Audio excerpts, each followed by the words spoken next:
We smoked every morning at the bus stop. It was on the corner of 7th Ave and Main Street, right next to Pleasant Spot convenience store, a gray vinyl-sided box with dusty plate glass windows advertising Marlboros and Borden's Milk and Ajax. The owner was short and fat, his fingers brown from tobacco, a smoking cigarette forever between them or his lips. He called us punks and friggin' jerks, and to the right of his store were wooden steps leading to the apartments above, and that's where 12 or 15 kids waited each morning. Some of them lived down in the avenues, some on the streets across Maine, but we all looked the same.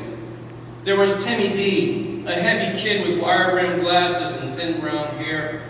He wore a faded army jacket, the inside pockets usually holding cash and the dope he sold, mainly THC or joints at $1 apiece. In his dingo boots, the square-toed kind with the brass ring cinched in at the ankle, the kind I eventually got my mother to buy me, he carried a pint of Southern Comfort, and he passed it around on the steps to Jerry C., Brian and Ray and Brian, Melanie and Jocelyn, my sister Suzanne, and even me. I took a sip and hated the sweet burn going down my throat. I smoked pot, too, because I didn't have the courage to shake my head at the joint coming my way, because I couldn't say no, couldn't draw attention to myself and maybe get insulted and have to fight. I drew in the smoke like everyone else, held it till my chest hurt, then blew it out, and I hated what happened next. How a part of me slipped inside another part of me to watch me go so dully through the morning. Only a year or so on this side of town, and I begun to look like the rest. My hair was tied back in a ponytail, and every day I wore my one pair of jeans, my dingo boots, a t-shirt, and the brown leather jacket with the zippered sleeves my mother couldn't afford, but ended up buying for me anyway. My body was soft and small, but a man driving down Main Street to work at 7 any weekday morning would see just another delinquent drinking and smoking on the steps of Pleasant Spa. Just another kid like Jerry C. and his long hair, black as an Apache's, his sideburns like Greg Almonds, his hard chest from the bench presses he did in his garage, the fact he'd screwed every girl in that neighborhood at least once, including my 14-year-old sister. And then he was off after some other girl, and Suzanne cried for a week in her room, and I despised him, tried not to talk to him or look at him or smile at any of his jokes. But if he passed me a joint or Timmy D's Southern Comfort, I took it and said nothing. The long yellow bus would pull up, and I'd sit in the back with Suzanne and the heads from the avenues. Sometimes Timmy D would pass his bottle, sometimes he'd keep it for himself for later. We'd ride down through the streets, the driver stopping every few blocks to pick up more kids, the girls dressed like Melanie and Cheryl and my sister. They wore tight hip huggers that went so low you could see the dimples just above their butt cracks, and the Italian or Puerto Rican girls had that brown line in the skin that ran from the belly button straight down past the pink and yellow rim of panties. They wore tight tube tops and no bras, their nipples erect in the winter behind short leather jackets dyed green or red or purple. Their hair was wild or braided, and the eyeliner around their eyes was thick and black, their lip gloss shining. As the bus pulled in front of them, they'd take one last drag off a cigarette and flick it into the street. They'd climb onto the bus and make their way past the kids with lunchboxes and books and homework they'd actually done to the back where the rest of us were. "Morning, Tina." "Screw you, Timmy. Where's the fin you owe me?" "Blow me." "In your dreams, faggot." There'd be laughter and more swearing at one another, talk of a fight that was coming, of some Acapulco Gold or Angel Dust due soon, who had just screwed whom and who was knocked up and who got rid of it, and who wiped out his bike down to the beach and might lose a leg. We passed a junkyard and a Catholic church. We rode down under the railroad trestle for Lafayette Square and all its barrooms around the Rotary, then the package store and car dealership that year-round had Christmas lights lit up over its used and repossessed cars. We rode up Broadway past a funeral home in St. Joseph's Church, and then we were out near the highway, the bus turning the lane for the high school, a rambling one-story complex of cinder block and glass, a replica of Michelangelo's Lorenzo de Medici sitting out front, though whenever I saw it, the form of the man with his elbow on his knee looked to me like a man on a toilet. The bus pulled around to the back lot where seniors parked their Monte Carlos and Camaros and Dusters and Trans Ams, a few motorcycles too. Facing the lot was the entrance between the M and L wings. The kids in the front of the bus, the jocks or the studious ones no one had a name for. They stepped off and went inside to make it to their lockers and desks before the homeroom bell. But I followed Suzanne and the rest through the metal grates up against the walls of the M and L wings. There were dozens of kids already there, smoking cigarettes or passing joints or dealing whatever they had, a pocket for their product, the other for cash. And there'd be a lookout for Manny, one of the narcs who wore leather and pretended he was a senior, though his shaved whiskers left a dark shadow and there were lines under his eyes, and he was at least 30 and a pig, what we still called cops from the anti-war days we were too young to be a part of. This was the early 70s, and later I learned my high school of nearly 2,500 students had the 7th worst drug problem in the country. It was a problem for me. I was 13 and constantly stoned and hated it and was too weak to turn away from it. On weekends at parties down on 7th, or out in a weed lot, or up in the woods of Round Pond, we'd eat tabs of brown mescaline or a quarter of LSD 25 or half the tab of 4-way purple blotter acid, chemically treated paper you dissolved under the tongue, which tasted like earwax, and the rush came on in 20 or 30 minutes. The feeling the world was a strange and fascinating place, really. A special place. That life was special. I'll skip the tripping. I'm seeing a few of you nodding knowingly. Anyway, after the high school let out at 2:30, I'd take the bus home and wait for Jeb, my brother Jeb.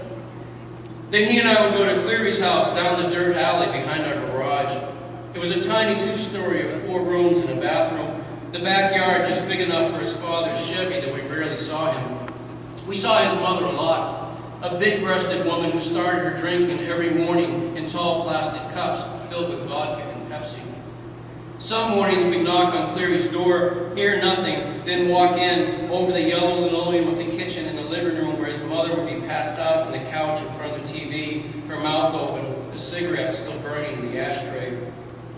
We'd call our friend and he'd come leaping down the stairs smiling, always smiling, his short dark hair sticking up in a cowlick, a smattering of freckles across his cheeks. In the summer he wore cut-off shorts and a sleeveless t-shirt. In the winter it'd be fake jeans from Zayre's, a t-shirt and denim jacket covered with magic marker peace signs.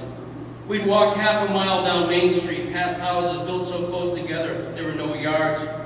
Window shades were drawn, and you never saw anybody sitting on a porch. Cleary walked on the balls of his feet and bounce walked, and he was always scheming, talking about the girl he was going to screw, or the Corvette he'd own one day, or the real Mexican switchblades he heard you could order from a magazine.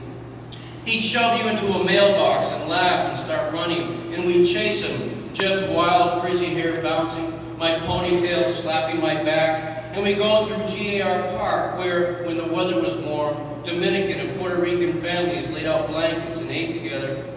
In the middle of the green was a statue of Hannah Dustin, this woman who long ago was kidnapped by Indians along with her child, and late one of those first nights, after her 10 captors were asleep, she crawled out from under her blanket and took a hatchet and killed every single one of them in their sleep. Then she scalped them. The statue is of her in a long dress, a hatchet in her half-raised arm, her eyes on Main Street, which sloped down past the shopping plaza to the river and the Basilier Bridge over the Merrimack. It was named for the first soldier from Haverhill to get killed in Vietnam, a war that was still going on, though we didn't think about that. On the other side of the river was Bradford. It's where a lot of jocks at the high school lived, the kids who wore corduroys and sweaters and looked clean. It's where houses had big green lawns. It's where the college was where Pop taught. It's where he lived in an apartment building with 1 or 2 roommates, one man studying for his PhD in literature, the other a writer too. Since leaving our mother, Pop had lived in a few places, but we rarely saw them and never slept there. Years later, I would hear my father say that the divorce left him dating his children. That meant picking us up every Sunday for a matinee, and if he had the money, an early dinner somewhere. One night, when we were still living at the doctor's house, my mother rented a house that used to be a doctor's office. And once or twice a month, people would walk in the front door of the living room, sit down, see 4 or 5 depressed latchkey kids watching TV, and they look around. One guy actually sat in a chair. He was in an overcoat and a tie. He picked up a paper that was just lying on the floor, that dusty carpet no one cleaned, and he read for about 5 minutes before he looked up. You know, no receptionist, no plastic plants, kids watching Gilligan's Island. He says, "This is Dr. Chaput's office, isn't it?" I said, "No, he moved." He gets, Anyway.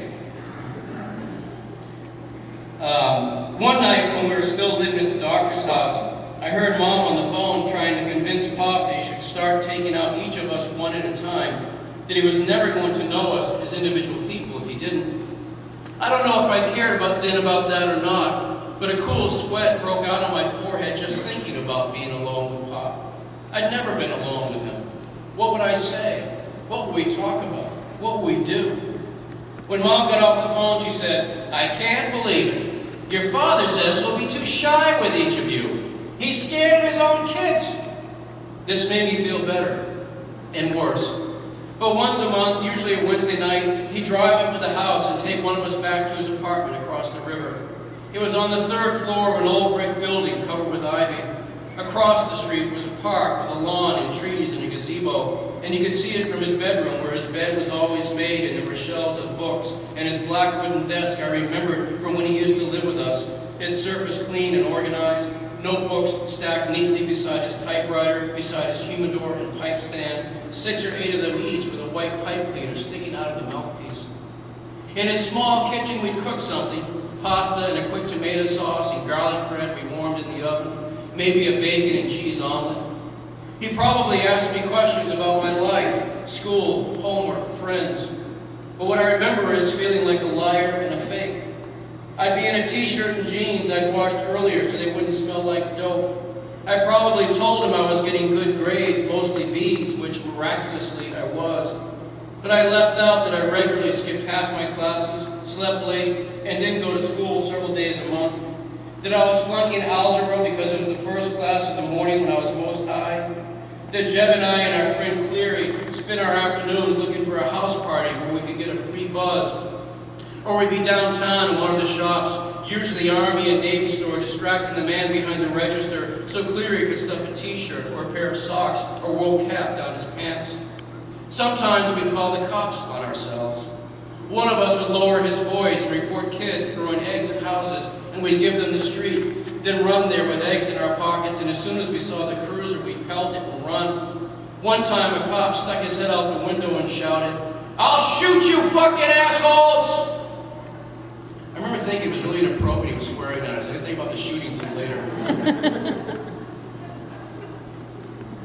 We'd end up down by the river and stand on the railroad trestle over the swirling brown water below, betting who had the balls to stay on the longest before the train came, and what would be worse, getting hit by the Boston in Maine, or having to jump into the Merrimack River, where you'd probably be poisoned to death before you drowned anyway. And there were girls in these neighborhoods who just gave it away. One was I changed her name and I forgot what it was. One was Janice W., who at 15 had cropped blonde hair and breasts and hips, and liked to walk up to guys and stick her hand down their pants just so she could feel them get hard on her fingers. I could have told my father about her, or her father, Darrell, whom our mother got to know from her work somehow. He was short and wore tight jeans and motorcycle boots, his mustache thick and blonde. One night, he and my mother went out for a drink at the Amvets. They were sitting on stools at the bar when a muscular kid with a long ponytail walked in and asked Darrell for a light. Darrell looked him over and told him to get lost. The kid pushed him, and Darrell threw a short right into his face and dropped him. It was winter, and when I got up for school the next morning, the house still dark, the hallway lit up Darrell W., sleeping on the couch in the living room. He was snoring, his arm over his eyes, and I could see the dried blood and stitches in his forearm from his wrist to his elbow. After their drink, my mother and Darrell had gotten back into our car, an old red Toyota. Mom said she just started up when that same muscled kid with the ponytail ran up to her side of the car and yelled, "Duck, lady!" Then he threw a Molotov cocktail past her face at Darrell on the passenger side, the bottle smashing against his raised forearm, glass and gasoline spraying over them both. But the fuse had gone out, and my mother was flooring it, downshifting and swearing, the kid in the street behind them swearing back. The inside of the car smelled like gas for weeks. One March afternoon at a day party down on 7th, Cleary and I, taking the joint, passed to us in the loud smoking noise, sipping from a bottle of Mateus. A couple of rent collectors told us to beat it, and before we could stand and go, they yanked us up and pushed us down the stairs. They kicked open the door and shoved us onto the plywood porch, then off it into the mud. I remember Cleary saying, "Come on, Kenny, we didn't do nothing. Come on." Actually, I forgot to change his name, I'm just going to read it to you. And Kenny P., who months later would get stabbed in the same apartment he was kicking us out of, punched Cleary in the face, his head snapping back, a whimper coming out of him as Harry B. shouldered me up against the porch, then, without a word, started throwing punches into my chest and ribs and arms. I covered up and he smacked me in the forehead and the temple, and I raised my hands and then he went to work on my body. A voice in my head said, "This is it? This is all?" And I nearly clenched my fist and started punching back. But they both carried buck knives, and the one wailing on Cleary, Kenny P., was on top of him now, punching him over and over in the head. Then it was done. They were on the porch looking down at us. Cleary was just getting to his feet, blood dripping from his eyes and between his teeth. Kenny P. was breathing hard. He lit up a cigarette and flicked the match over our heads. "No more moochers. Now screw!" Before we were even to the street, Cleary started laughing. He turned and yelled, "Losers!" And we ran up the hill and across Main Street and down the alley to his house and mother. There were the Murphy brothers, 4 of them, who drove up to house parties where they didn't know anyone. They'd walk in, drink what they wanted, smoke what they wanted, eat what they wanted, grab the butt or breast of any girl or woman nearby. And if anybody ever said anything to them about it or even looked at them wrong, they jumped them right there, 4 of them on one. Dennis was the youngest. He was tall and had dirty blonde curly hair and a cracked front tooth. It was a warm afternoon in April or May, and Jeb and Cleary and I were walking back from Round Pond, a reservoir where there were woods and you could find kids smoking dope there in the trees, or passing tall boys around in front of a fire till somebody called the cops or the fire department and you'd run and not look back. That afternoon, Cleary taught us how to get high just by breathing deep and fast for a full minute, and then have someone put you in a bear hug and squeeze till you felt your brain float up and fizz out the top of your head. I was afraid to do it, but I watched Jeb squeeze Cleary and dump him in the pine needles where he lay a long time, his eyes closed, his mouth open. When he came to, he was pale, but he smiled and said, "That was boss. I was so friggin' boss." We were on the sidewalk close to Monument Square.